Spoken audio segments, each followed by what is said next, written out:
it be 1/2 in front of tan? And then what? Why would it be 1/2 in front of tan? Why would it be 1/2? Oh, this 1/2 would go for the ride.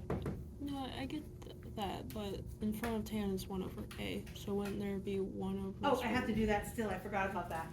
So what would I do in front of that? I pull the 1/2 in for the ride, and then it's 1/A, which is this. Right? I just dropped it like a hot potato, thank you. Would it multiply the 1/2 with the C also? Okay, so that's a really good question. I don't think we've accomplished anything with that thought process yet. We will eventually get there, but I'm gonna tell you what I'll tell you then. Okay. Regardless if I take 1/2 and distribute it through, so C is just some constant, we don't even know what it is. So half of C is still a constant, so we're always just gonna call it C. Okay. Did that make sense? A C is a C, so if I multiply 2 times it, it's still just C, so we're just gonna call it C and not worry about multiplying anything to it. That's a good question. So how do we clean that up, the 1 the square root of 3 over square root of 3 over 2? Can you make it multiply the 3/2 to the -1/2 and times it by 1/2? Yeah, you're saying like flip it up, basically? Mm-hmm. So I kind of see it like this. As 2 separate units. It kind of makes my brain work a little easier. And so if that's the case, let me just do it over here as well. Does it make sense that I could just flip that fraction up? You could do it anyway if you see it. So it'd be the square root of 2 over the square root of 3, or a square root of 2/3. And then again over here. Does that make sense? You could keep that as one whole unit as square root of 2 over 3 as well. If that makes better sense for you all. In other words, what I'm saying is you could leave it like this.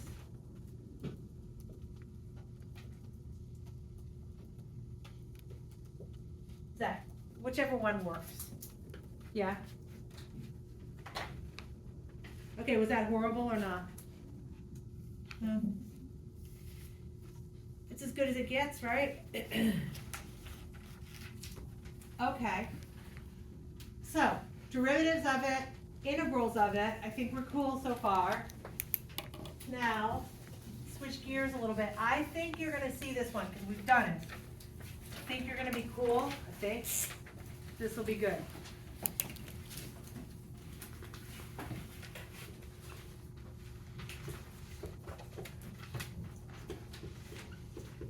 Wait, what's this section called? So, this is just integration, Okay. but I wanna see if you recognize it.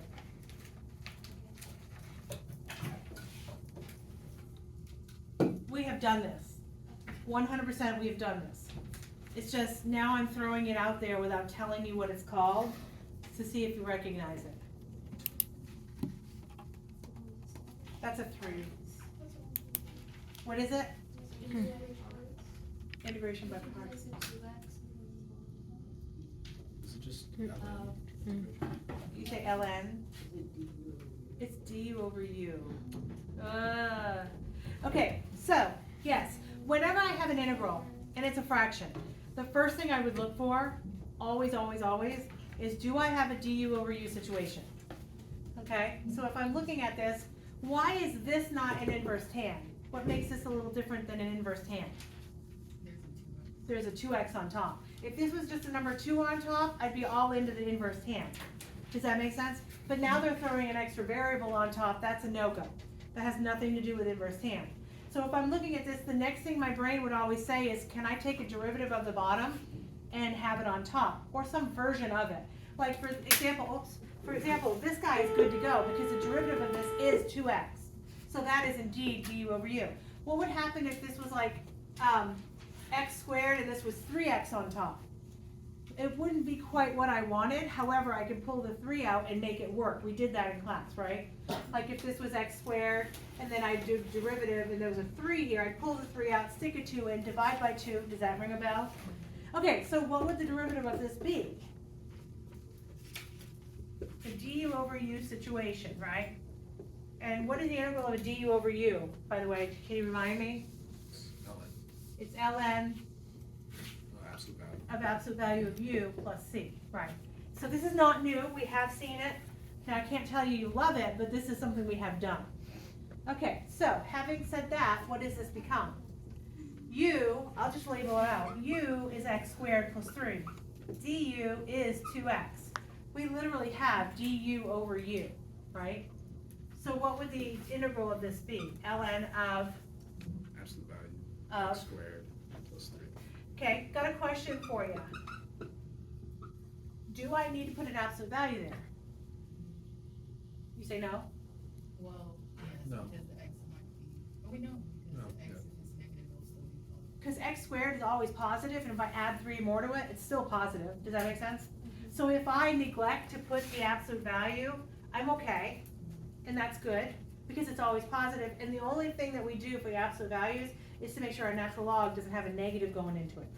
Okay, so yes, you can put it there, but it's not necessary, if I know it's always positive.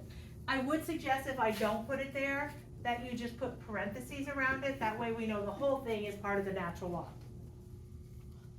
Are we okay? Yay. So, would you be able to recognize that? That's the question, right? That, yes. Now we would, right? What about fast forward to May? June, May. Would we be able to recognize that? Maybe. We'll do a lot of practice before. Okay, let me give you this guy.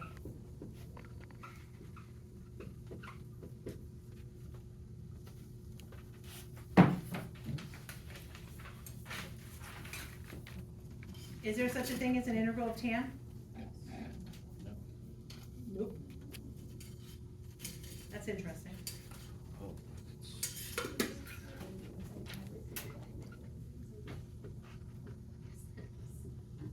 Okay. What does that do for me? You can now do sine. You can do u over v. U over v. How about du over u? Oh, yeah.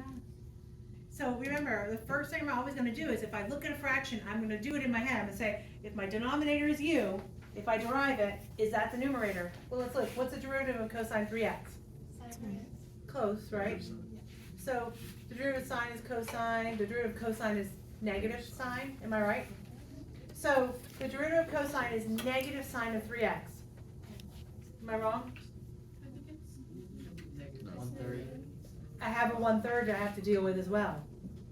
So I'm really close. So what I'm gonna do is I'm gonna write down the denominator, and I'm going to take its derivative.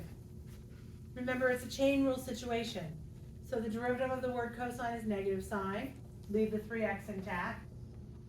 And then what's the derivative of the inside? 3. So what I need is 3 in here. So, do I have a du over u situation?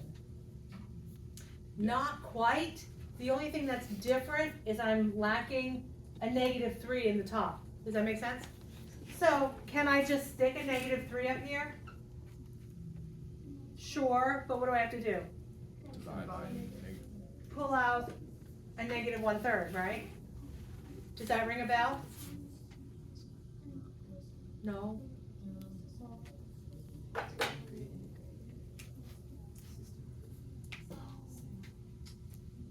Are we cool? Yeah. Now I have du over u, and I have to pull this guy out front. So what is my actual value of this?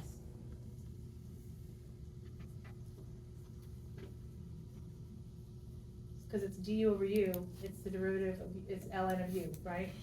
So this is gonna be negative 1/3, the natural log of the absolute value of cosine of 3x plus c.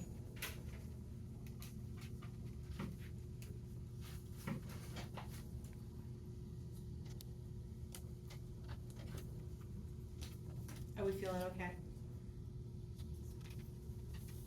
So far, chapter further calculus is not horrible, because I've touched a lot of it. I feel like I've touched a lot of it. Yes, no, maybe so? We're good? Okay, let me give you another one to try. Maybe without me, we'll see how that goes.